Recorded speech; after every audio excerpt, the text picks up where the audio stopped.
Every so often, the ferocity of some woman, in this case a recent incident within our politics, becomes a major issue. I'm not referring to the noble ferocity of a mother protecting her children, but the outlaw kind, like Ma Barker with her Tommy gun, or more to the point, like Charlotte Corday in the French Revolution, who strongly disliked a leader in a political party that she was against. Charlotte didn't have a pistol or a rifle, but she knew how to wield a knife. An aspiring female assassin of more recent years, who did have a pistol, admitted that she was blinded by radical political views when she took a shot at President Gerald Ford, barely missing him.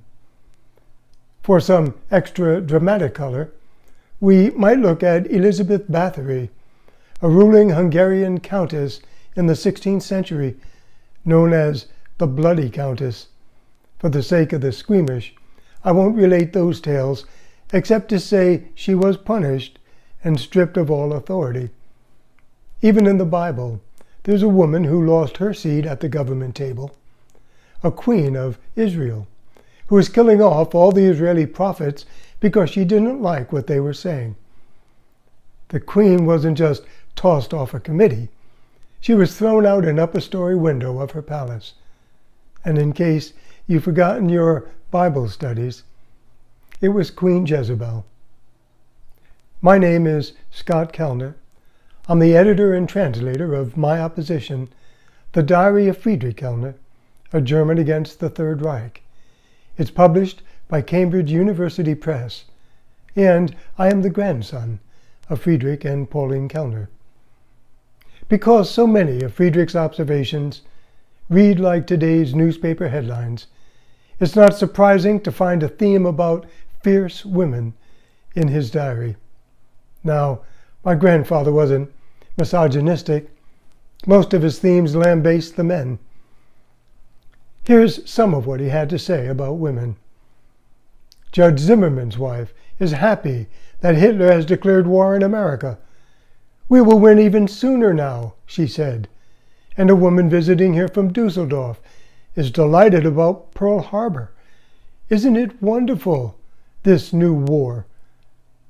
They believed America would be too busy fighting the Japanese to continue to help England and Russia. Friedrich described how Frau Dash, a zealous Nazi Party member, overheard a man making a remark about Hitler that she didn't like. She denounced the man and pursued the matter until he was sent to prison for 3 years.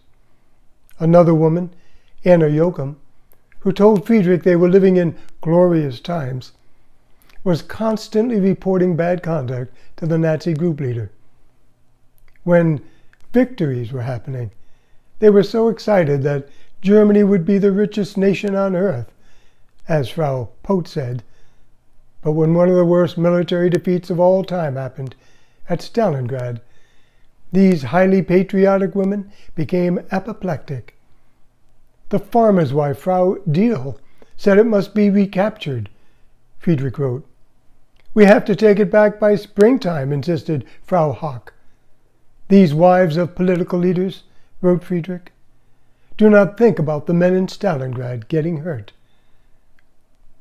Then there was a Frau Heutzenreuter.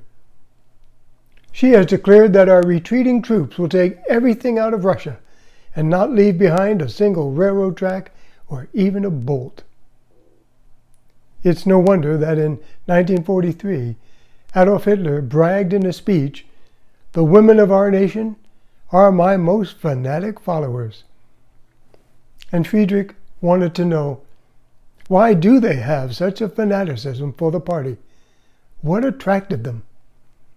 Did they want to be part of the cult of heroes Hitler had drummed up? Were they enticed by the ancient legends in Hitler's favorite Wagnerian operas of Germanic warrior queens? Or was it just the opportunity to become the boss of something?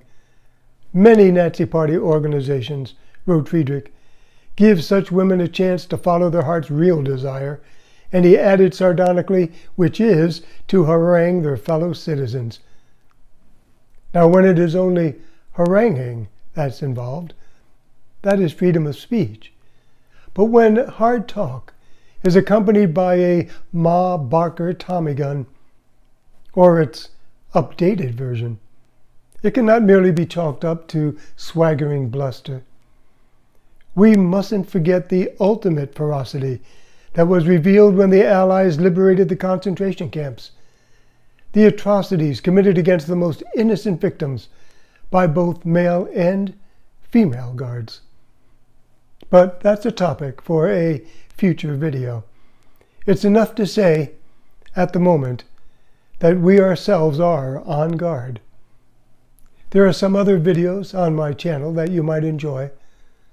In any case, I'm grateful that you watched this one, and I do thank you.